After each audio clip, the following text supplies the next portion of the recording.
As dawn crested the eastern horizon, the Imperial Navy's airmen sprang into action. One by one, the planes of the first wave rumbled down the decks of the Kaga, Akagi, Kyuyu, Soryu, Shokaku, and Zuikaku. Here, an Akagi Zero flown by Masao Taniguchi takes to the air, followed by Sakae Mori.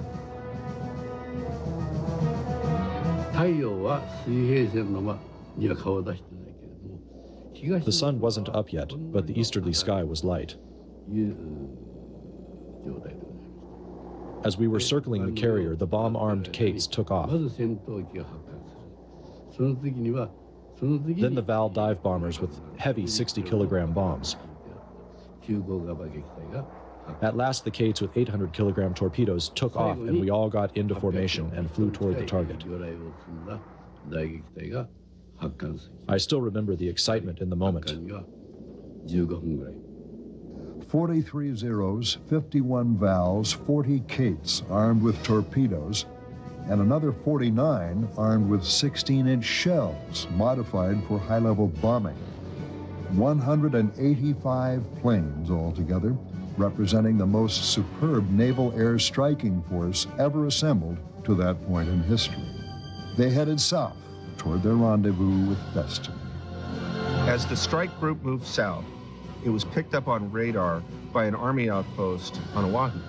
And the radar operators called in the contact, and at the Air Defense Center, a guy named Kermit Tyler took the report and concluded that their contact was nothing more than a flight of B-17s coming in from the States.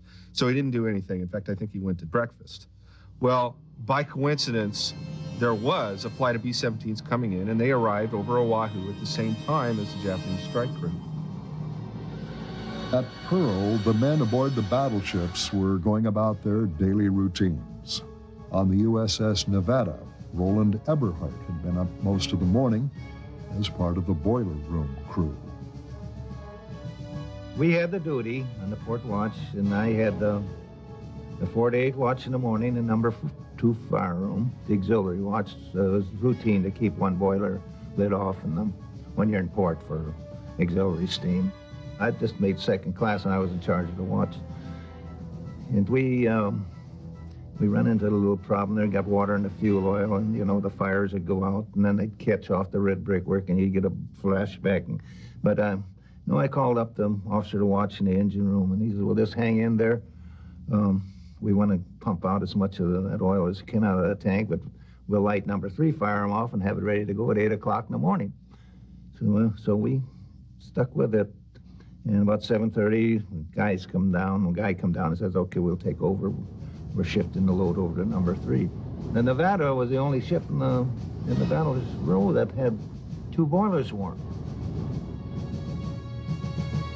Just down Battleship Row from the Nevada, the men of the West Virginia were preparing for the morning ritual of call to colors. Richard Fisk, the ship's Marine Corps bugler, recalls. I went on the quarterdeck where I was supposed to be, and then about 5 minutes to 8, I sounded first call for colors. Well, at that time, I was looking around, and everybody else was. We see all of these planes coming in. There was one group that came in from the north here, down through the Waianae Mountains. They were approximately I would say about a couple thousand feet. But from a distance, one of my buddies said, damn, he says, we're going to have drill today. I said, oh, no, I'm supposed to go ashore after I had this watch, he says. And they said, you ain't going ashore. He says, we're going to have a drill. Fisk had caught sight of the torpedo planes banking in toward Battleship Row. These torpedo-carrying Kates were supposed to attack the huge American aircraft carriers. However, the carriers were still out on maneuvers that Sunday morning, and the Japanese pilots were forced to alternate targets. Originally, the Japanese plan called for the torpedo planes to go in first, followed by the high-level bombers and dive bombers, should surprise be achieved. However, a series of mixed signals caused the Japanese strike elements to attack almost simultaneously. The Vals probably struck first, dropping their bombs on the American airfields in Ford Island as Zeros dove down to strafe. Robert Kinsler, a Morse code operator at Schofield Barracks, remembers those first shots of the Pacific War. 7:55, there was a terrific explosion. Woke everyone up immediately. We ran out on the lanai expecting to see perhaps an explosion had occurred in one of the company mess halls where they had oil-fired stoves and ranges. But there was no immediate running around or anything. But at the same moment, a plane flew over the 1st Battalion barracks, which were perpendicular to our barracks. The plane was a sickly green color. It had a large red circle on the fuselage, a pilot and a machine gunner, fixed landing gear. We had no aircraft identification instructions, so it must have been either a Navy or a Marine plane. It certainly wasn't an Army plane. Wayne Worley was also at Schofield Barracks when the attack began. I was sitting there eating breakfast and I heard them bombing Wheeler Field, right, which is attached to Schofield Barracks where I was located. So I went out and looked at them for, I don't know, a minute or two. There was not many, just maybe 2, 3, 4 Japanese Zeros floating around there, machine gunning a little out in the quadrangle, which, I don't know, we just didn't have her head screwed on very good then. So I walked back in there and started eating breakfast again. I left the ship immediately, and I was going to walk over to the submarine base to go to Mass. And I only got about halfway when all of a sudden these planes came flying by, and I heard explosions. And I tell you the truth that when I looked up and saw that meatball on the side of one of the Japanese airplanes, it just didn't strike me, you know, whose airplane that was. On Ford Island, many of the men there were still in bed. I heard a heck of a noise. It sounded like an explosion. I thought maybe an airplane cracked up in the mat, so I jumped out of bed, went over, looked out the window. There wasn't anything out on the mat. You could see all the way down it.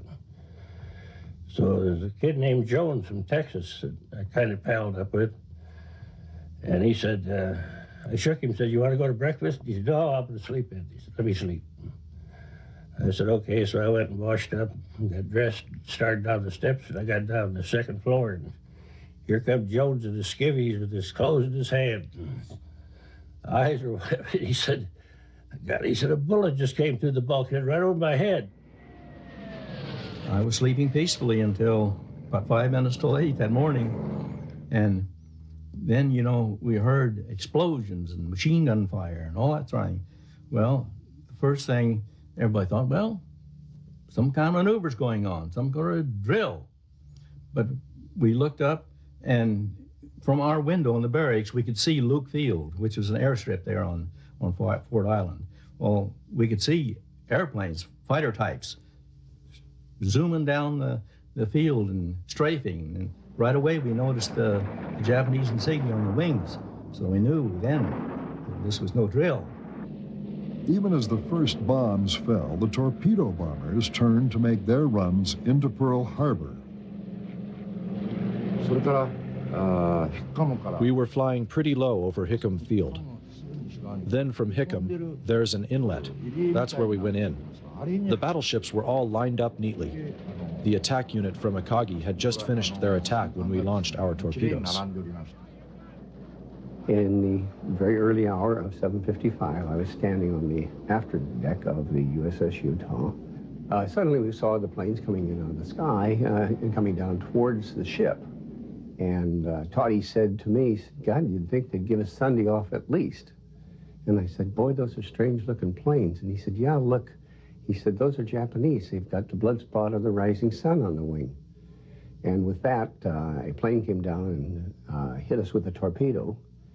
Robert Rose was below decks aboard the Nevada that morning.